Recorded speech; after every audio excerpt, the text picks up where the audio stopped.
Hello everyone, मेरा नाम ब्रिजेश मौर्य है और आपका स्वागत है बीएम लॉ क्लासेस में। आज हम पढ़ेंगे code of civil procedure code. और इस कोड ऑफ सिविल प्रोसीजर में आज हम पढ़ेंगे सेक्शन 1 एंड सेक्शन 2 ना। अब कोड ऑफ सिविल प्रोसीजर की बात करें तो पहले बात करते हैं कि इसके बनाने का पर्पस पीछे क्या पर्पस है उसकी बात करेंगे। तो कोड ऑफ सिविल प्रोसीजर एक प्रोसीजरल लॉ है। अब ये प्रोसीजर लॉ क्या होता है? प्रोसीजर लॉ वो लॉ होते हैं जो प्रोसीजर बताते हैं हर एक मेथड, जो हम किसी मेथड को जैसे किसी की प्रोसीडिंग कर सके। जैसे कोर्ट में हमें किसी को अगर लाना है तो उसे समन्स कैसे इशू करे, वारंट कैसे इशू करे, कौन प्लीडर होगा, ये सारी चीजें एक प्रोसीजर लॉ बताता है। सो चलिए स्टार्ट करते हैं आज की वीडियो। ना the code of civil procedure 9208 is a procedure law, जैसे मैंने बताया प्रोसीडिंग बताता है to administration of proceeding in India. जितनी भी प्रोसीडिंग हो रही है या वो आईपीसी से रिलेटेड हो, सीआरपीसी से रिलेटेड हो, इन सबको इन इंडिया ये प्रोसीजर लॉ एडमिनिस्ट्रेट करता है। Now the code is divided into two parts. जो ये सिविल प्रोसीजर कोड 1908 है, इसे दो हिस्सों में बांटा गया। जो पहले कंटेन है उसमें 158 सेक्शन दे रखे हैं। दूसरा contain the first schedule which has the 51 order and rules. अब जो इन्होंने सेक्शन तो दे रखे हैं, हर एक कोड या एक्ट में शेड्यूल भी होते हैं। जो शेड्यूल है उसमें इन्होंने फर्स्ट शेड्यूल में 51 ऑर्डर भी एक तरह के रूल है और रूल्स भी दे रखे हैं। Now the section provide provision related to general principle of natural jurisdiction, whereas the order and rule prescribe procedure and method to govern the civil procedure in India। जो सेक्शन है वो provision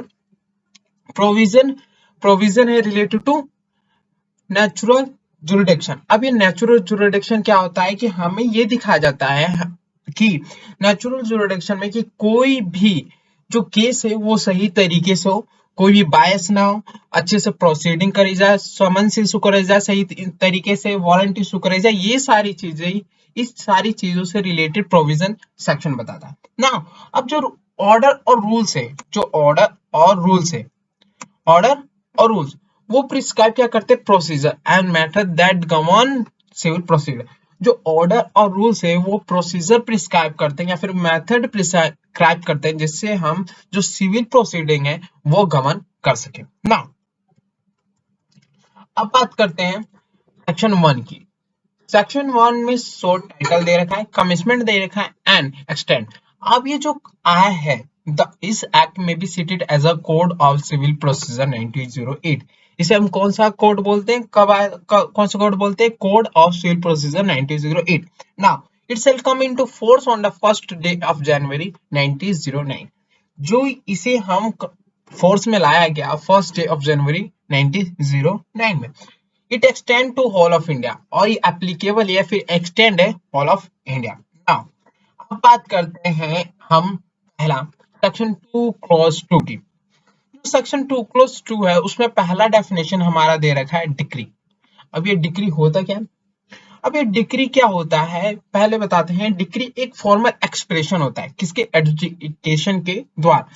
वो logic को देखते हुए किसकी right है और किसी की राइट को डिटरमाइन करता है जिसके फेवर में होना चाहिए। सो अब बात करते हैं decree means the formal expression. ये क्या है? एक फॉर्मल एक्सप्रेशन है adjudicating which so far as regard the code expressing it conclusively determine the right of the party with regard to all or any of the matter in controversy in the suit and may be either preliminary or final। जो ये determine करता है right, वो सारी चीजों को देखते हुए राइट को कराया जाता है। और ये प्राइमरी मतलब पहला भी हो सकता है या फिर फाइनल भी एक डिक्री हो सकता है। क्या होता है कि डिक्री हम एक से ज्यादा भी इशू कर सकते हैं और फाइनल भी इशू कर सकते हैं। Now decree holder means any person in whose favour in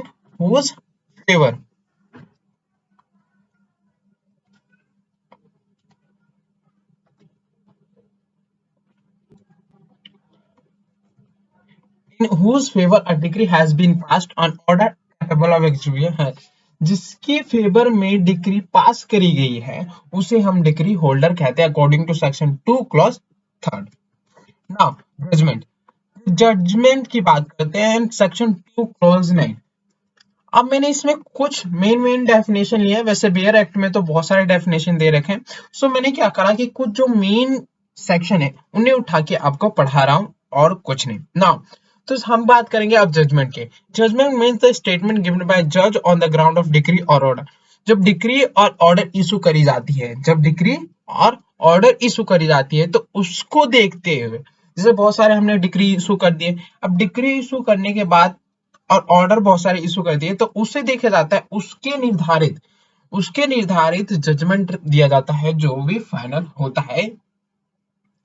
अब बात करते हैं according to section 2 clause 10 judgment holder.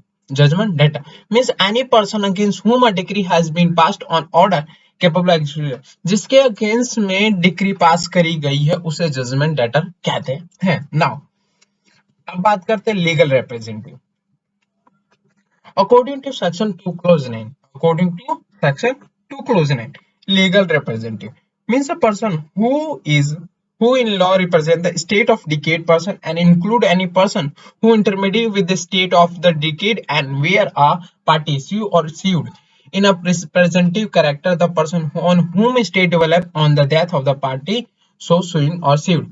अब क्या होता है representative of the decade, state of decade. Decade मतलब किसी डेथ पर्सन, जिस इंसान की डेथ हो चुकी है उसकी स्टेट प्रॉपर्टी रिप्रेजेंट करता कोई भी पर्सन, उसे हम लीगल रिप्रेजेंटेटिव कहते हैं। वो इंटरमीडिएट भी हो सकता है, क्या वो इंटरमीडिएट भी हो सकता है of deceased person and where is party sue unsued representative character.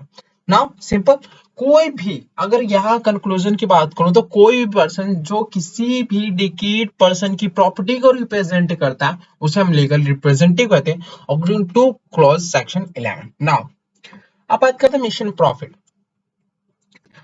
अब इसे ये होता है of profit means those profit which the person in wrongful possession of such property actually receive or might with the ordinary diligence have received therefrom together with interest on such profit but shall not include profit due to improvement made by the person in a wrongful position। अगर कोई भी person किसी wrongful purpose से या फिर wrongful तरीके से किसी भी प्रॉपर्टी का पोजीशन ले लेता उसे हम मीन्स प्रॉफिट कहते हैं according to section 2 clause 12। Now order means a formal expression of any decision of the civil court which is not a decree.